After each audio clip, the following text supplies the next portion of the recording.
Listen, what's a stasis leak? Oh, well, very, very basically, putting it as simply as I can for your average layman to comprehend, a stasis leak is a leak, right, in stasis, hence the name astasis leak. You don't know, do you, Hop? No, I don't. Stasis Leak was the most complicated show we've made. One of the few episodes in Red Dwarf that I really could not, at the time, get my head round. Okay, ladies and gentlemen, just to confuse you right from the start, we are starting 3 million years into the past, okay? Before Rimmer became a hologram, okay? I remember Mike Agnew, who's production manager, at one stage was trying to explain to the audience what had happened so far. The boys go back in time to meet them, but whatever that works, no one can ever explain it. He gave up after 23 minutes and had a nervous breakdown quietly in the corner. That was fabulous, and to confuse you even more, I got a word in my ear to say, don't forget, that is Red Dwarf time. And it wasn't, it was the past. Okay, ladies and gentlemen, we're back in the sleeping quarters. This is real-time Red Dwarf with real people. Stand by, Danny. Only just. I do seem to remember everyone being up in the canteen in Manchester with Paul Jackson there, saying, why do we all go to stasis?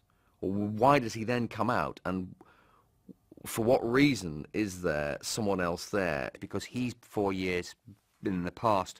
Therefore, when they meet, if he had a beard, that wouldn't be a problem, because it was 6 months, he might have had to have a bit of growth. Now, we talked about all sorts of things. And Paul was just, the eyes were beginning to widen again, the veins were beginning to come out again, and I was thinking, no. And this was the night we were going to record it. And Paul was saying, don't ask any questions now. It's too late to ask questions now. Hit your marks and say your lines. Don't ask any questions now. Yeah? What we learnt, I think, fairly early on was the boys' logic was infallible. So if you ever tried to outthink them or question it, or in the end, almost as a game, you'd say, yeah. But in episode 3, when you did that, they would always have an answer. And to be honest, the answer was so bloody boringly tedious that, you know, you'd sit in the canteen over sausages being told, yeah, but in aerodynamic physics, you'll find that. And He's right. That is the death of me. Death Jam. That's the death of me. He's right. That is definitely the decent thing to do.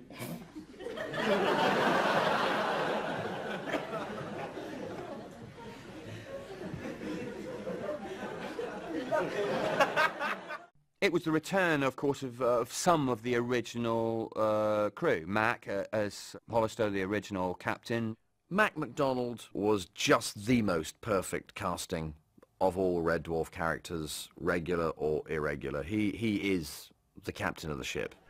You better have a good reason for this, Rimmer. Lister. Blew that.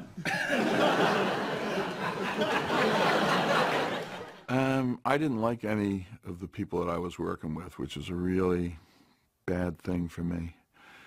Ed By was a practical joker. He would set everybody's clothes on fire more or less every day.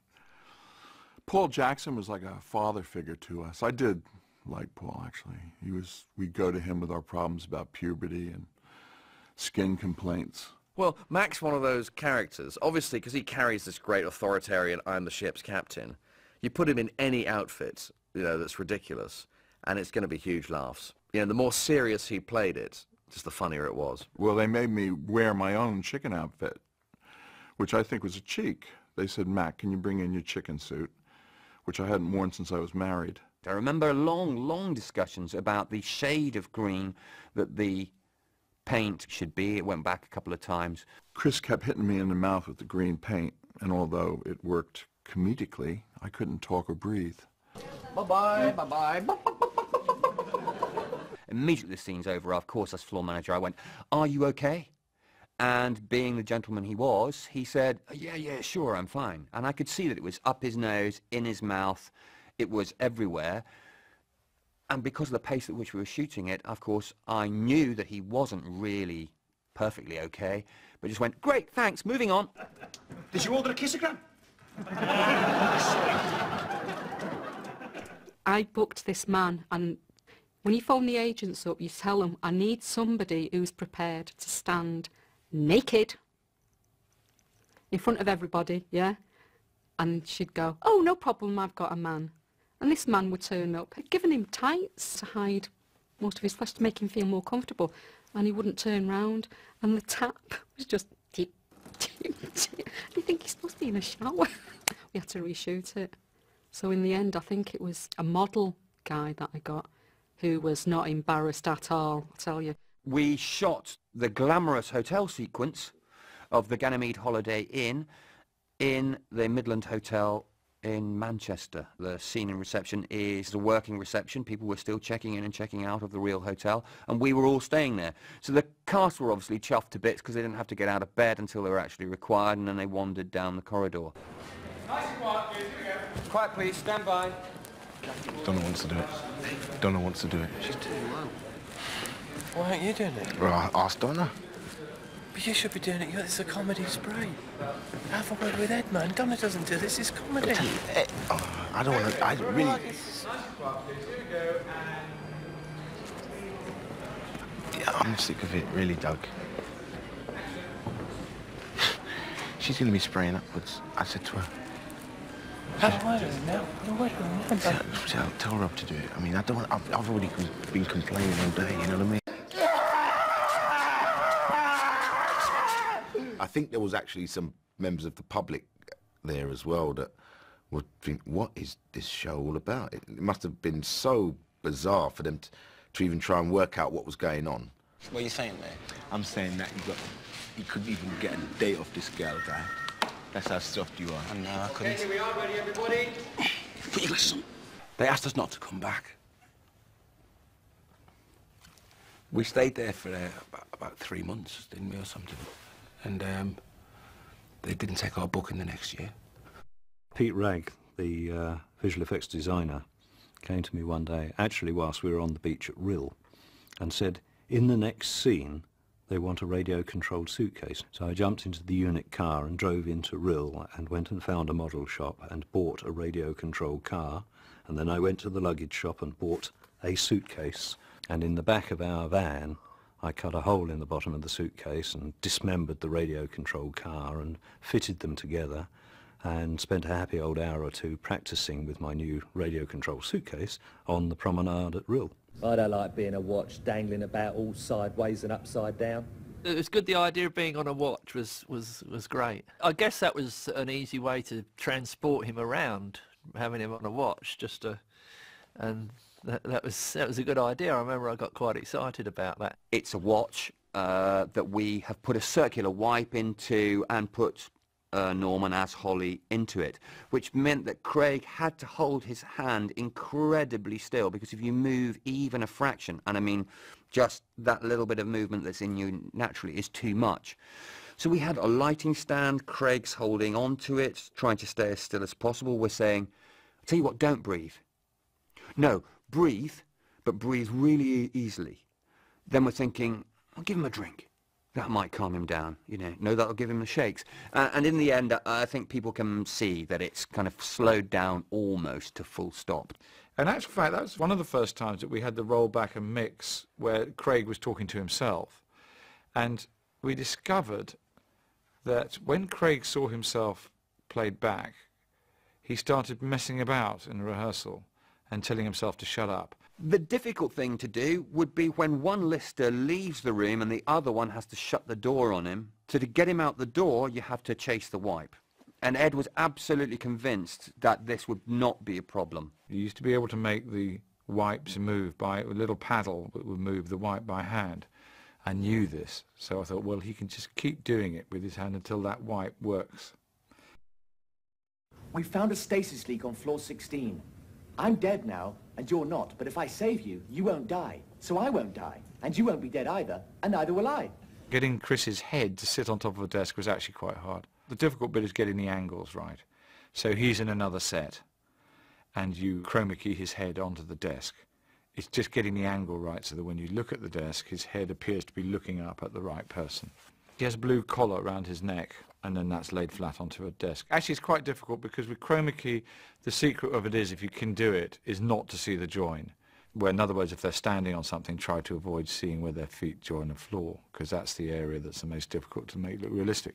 In hindsight, I would have lowered the camera so that the edge of the table just cut the join, but nah, Now, from this point on, things get a little bit confusing. When you're doing these things, when you sort of have to show something from the future, you take an educated guess and you think, is that suitably vague but suitably promising? It seemed like it was so far into the future, and it sort of seemed to indicate that the story would have a happy ending and that they would get together somehow. It was a triumph of split screens, particularly at the end, when so many multiple characters of the same person appeared.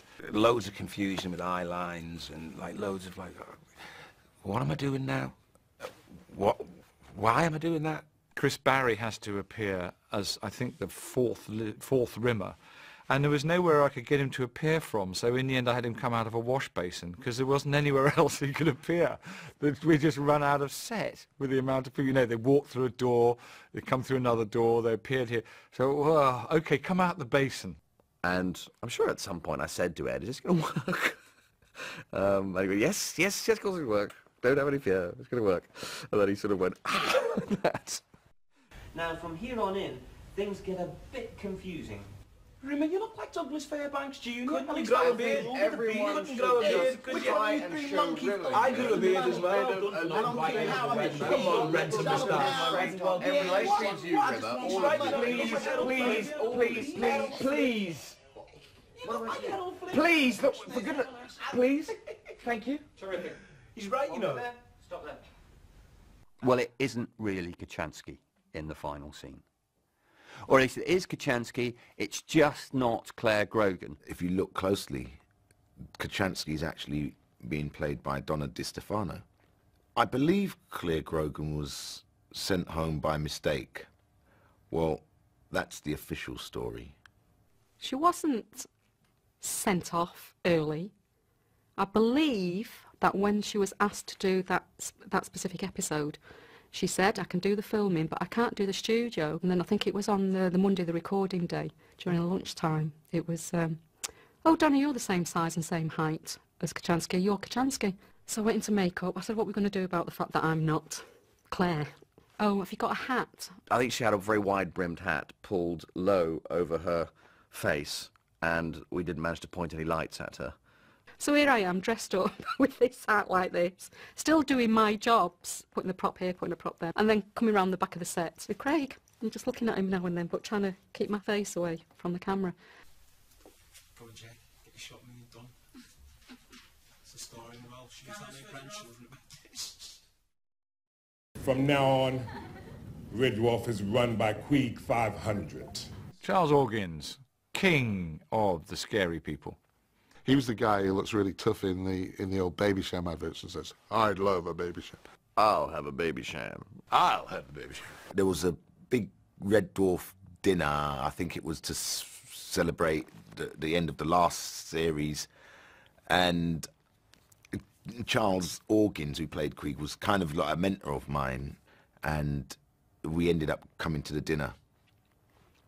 And it was such a raucous night, and Charles was just so funny. Rob and Doug sort of just said, look, we just got to write an episode for this guy. You mean you staged the whole thing?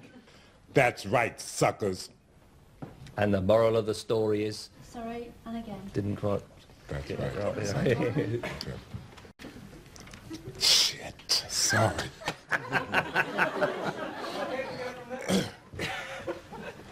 Ladies and gentlemen, that's Charles Orgins as Queeg 500.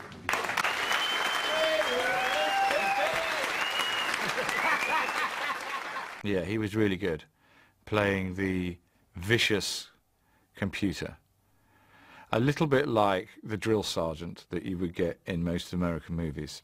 And he had Rimmer doing all sorts of things. Again, stuff that you'd never in a million years think you'd get asked to do as an actor, you know, sort of making him, you know, run around the ship and all that kind of thing at high speed. Right, 0700. Time for his... shit. You've got to know the ship pretty well if you're running around it with your eyes closed. You actually have to count out the paces that you're going, you know, to take, and then try and reenact it at high speed on a take, and it was quite tough.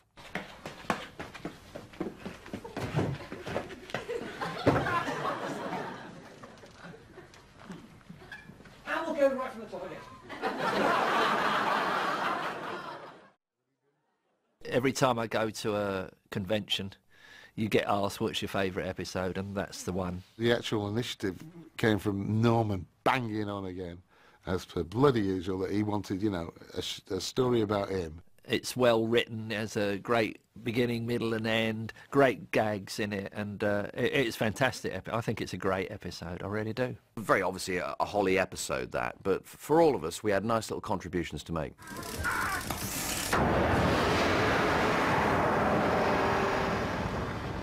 That was great. I love that bit.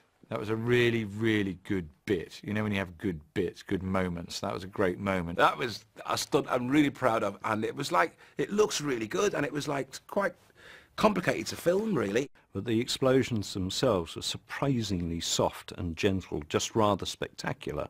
I've got to run, hit a baby trampoline, and sort of hit the same position as I was when I was standing, and then sort of fly over this console. And you know, the trick was trying to get enough spring out of the trampoline to clear what was quite a big console and not smash my shins and ankles in. And when they cut it, it looked really good. I was really, really proud of it. In fact, it looked so good they slow-moed it and showed you it from different angles and all that. Do you know what I mean? But what was great about that sequence is you have all of that and then you have a great gag at the end. Or is it the yellow cable? Yes, it should have been yellow. One of my favourite bits was on my show reel for a long time. In fact, it might still be. No panic, everyone. I've got it in hand. The impersonating everyone else on the ship was actually quite tough, because when you're asked to impersonate one person, that's one thing. But when you're trying to mix it all in, you know, to a one performance piece, you know, some impersonations are going to be better than the others, and, you know, you're going to run out of people to do. The shuttle was late, you see. What's happening then? Do you have a cat? Well, don't just stand there looking at me. I'm going to be in very, very serious trouble. My brain's going to go all skew iffy soon. It's going to be very Difficult for me to recover, so I beg of you, please help me or I will go crazy cuckoo. It's one of those things I look back on and think, it's kind of okay, but if I'd had more time, you know, I might have possibly done a slightly better job. What's happening, dudes? We are talking Jape of the Decade. The ending was fantastic. I loved it, loved it, loved it. It'll always be my favourite. We didn't know how it was going to end.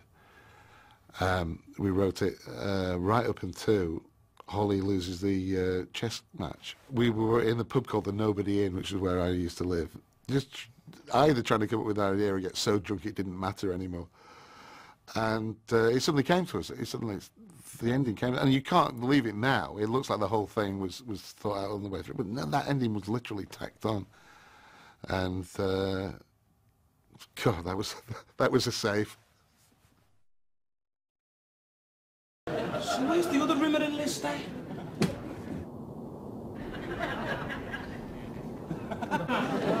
So you're not aliens? I don't know, it's juxtaposing male values, but like stereotypical. It's all very, very stereotypical, do you know what I mean? I just think it's so unspeakably simplistic. I think it was an interesting idea, just the way we did it. It was like written by two 12-year-old earnest schoolboys. It's weird, though, because the ladette culture came since that.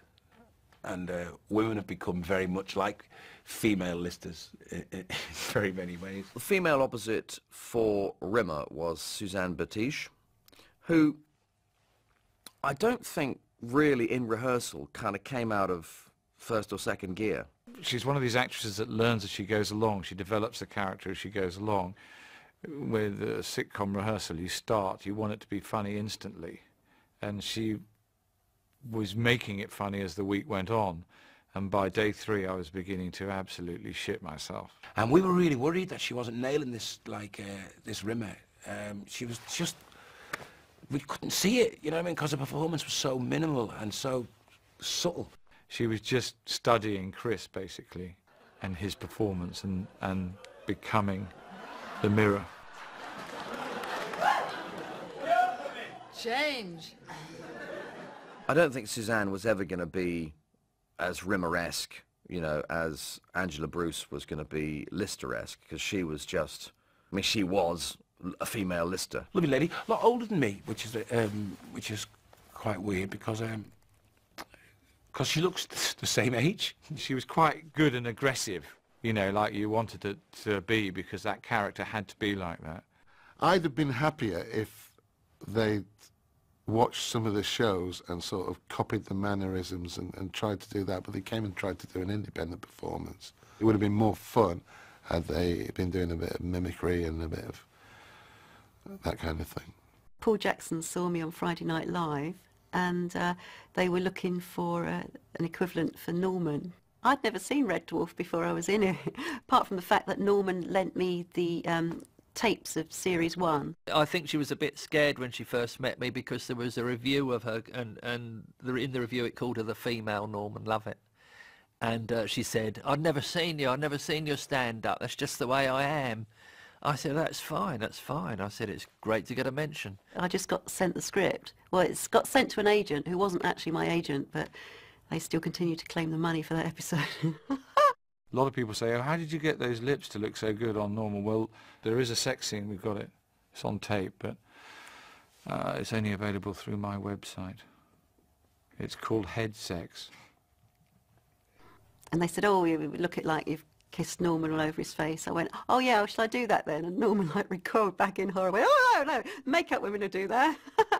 Yeah, okay, I do have a problem in that respect, that I didn't want her to kiss them on me. I said, no, I don't want her to do that. I think she took offence to it, you know, which you would really, because you think, what's wrong with me then? You know what I mean? It's a natural thing. I just said, just paint them on. We had a female scutter. We couldn't simply go out and make another one. But fortunately, the bodies were vac formed, and we kept the vac form plug, and we were able to go out and make another body shell and spray it pink and dress it with the twiddly chantilly lace around the top, and you ended up with a pink scutter. We did then fabricate the baby scutters. They had no wheels. They were dragged by the lead scutter on a nylon line.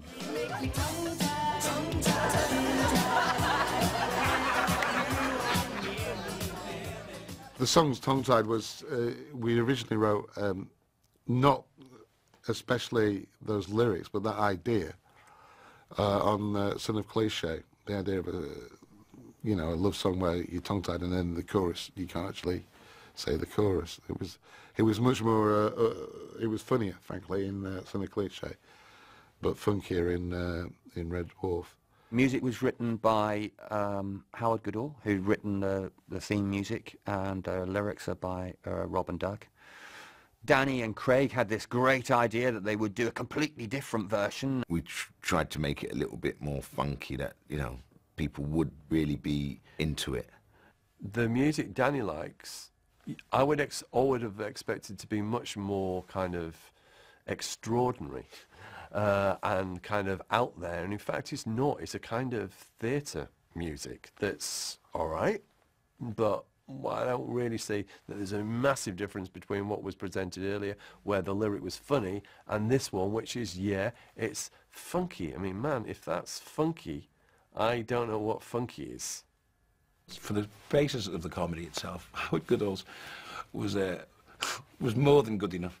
What you got to realise, it's a comedy scene in a comedy. Do you know what I mean? You don't need to have like Luther Vandross's band playing it. I was never really happy with Tongue-Tied. I never really thought it was as good as I hoped it would be.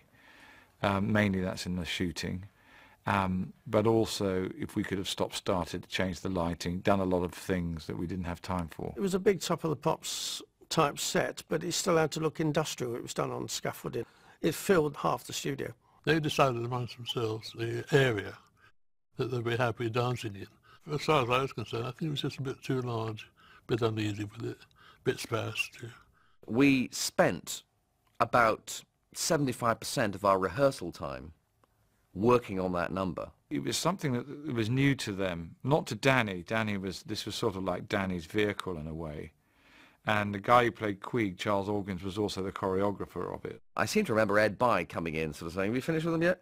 Because he wanted to get on with rehearsing. There is the other 80% of the show to do, the comedy, you know, remember that? Sitcom? No? Okay, right, tell me you're finished. There's all that kind of funny vibe going on between Charles and Ed at the time. You know, I won't take long. Okay, give me another 5 days. I tried to say I love you, but it came out kind of wrong, girl. It sounded like me. Can we have your feet as you had the... Charles is like his Queeg character. He's a bit of a taskmaster. So, you know, the boys were like, oh, they didn't want to do it, but we was adamant that they did it because that's the comedy part of Tongue Tied. I think if you look at it, you can see that very rarely do they actually go down to our feet to see our incredible dancing. And that's because our incredible dancing was incredibly bad. And plus, if we're honest, I mean, it was all like, oh, God, it's all Danny. It's all Danny's week. It's Danny, Danny, Danny, Danny. Because we were that immature, you know. Right on, sis. See ya, Ho.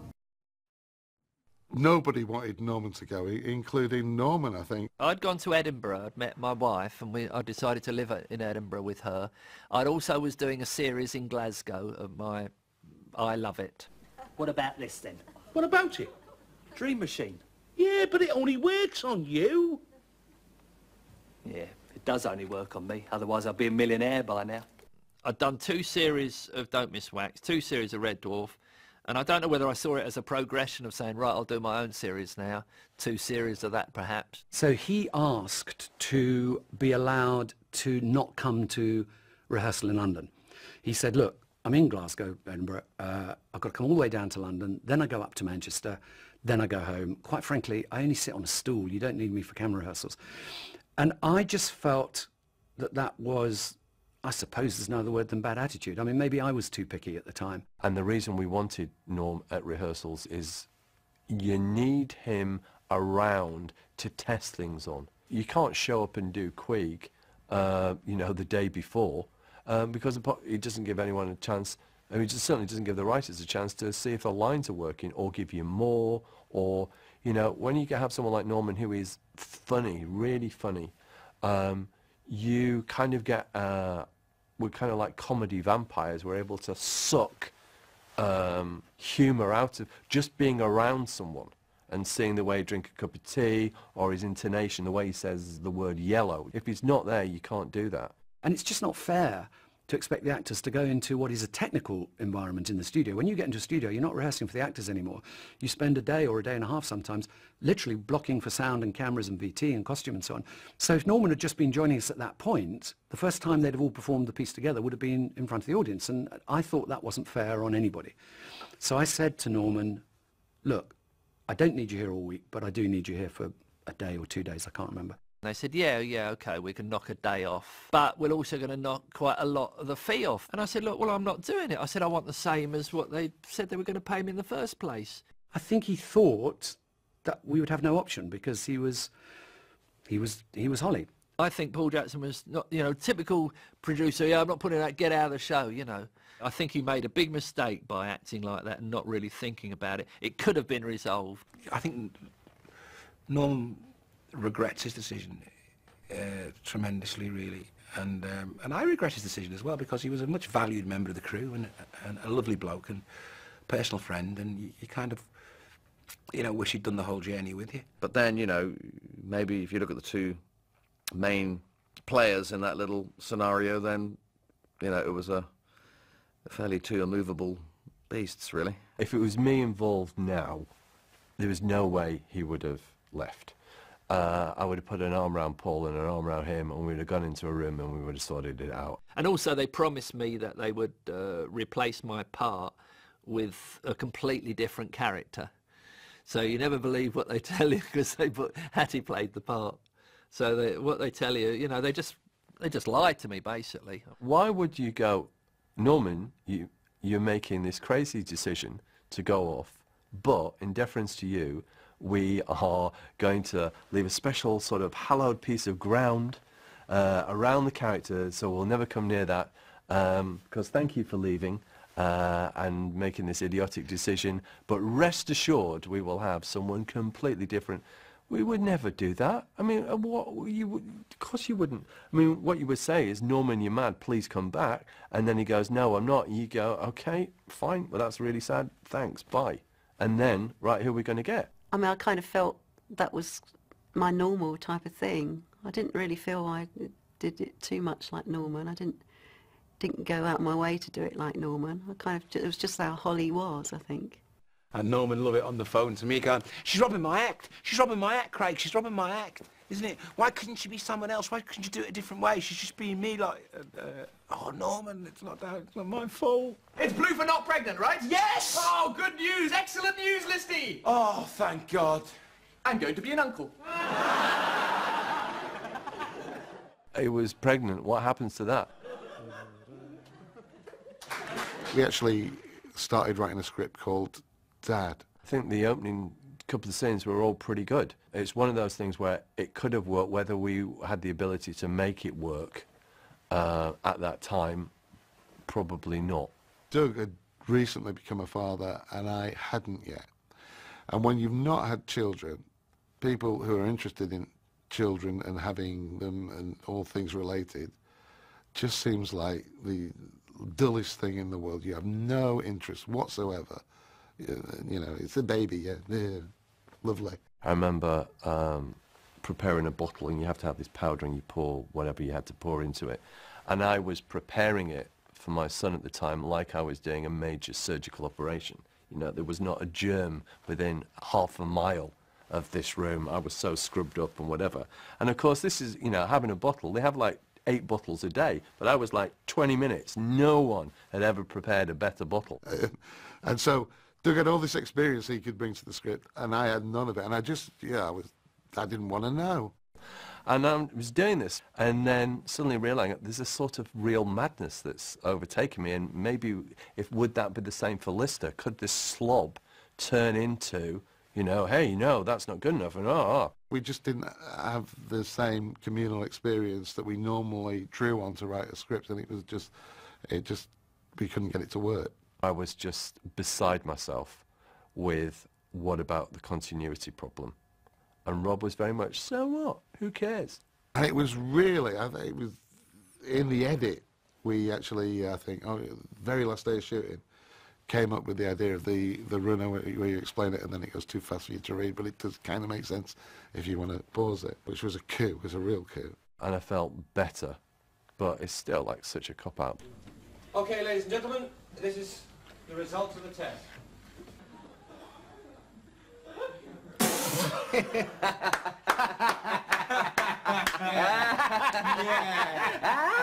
that's funny.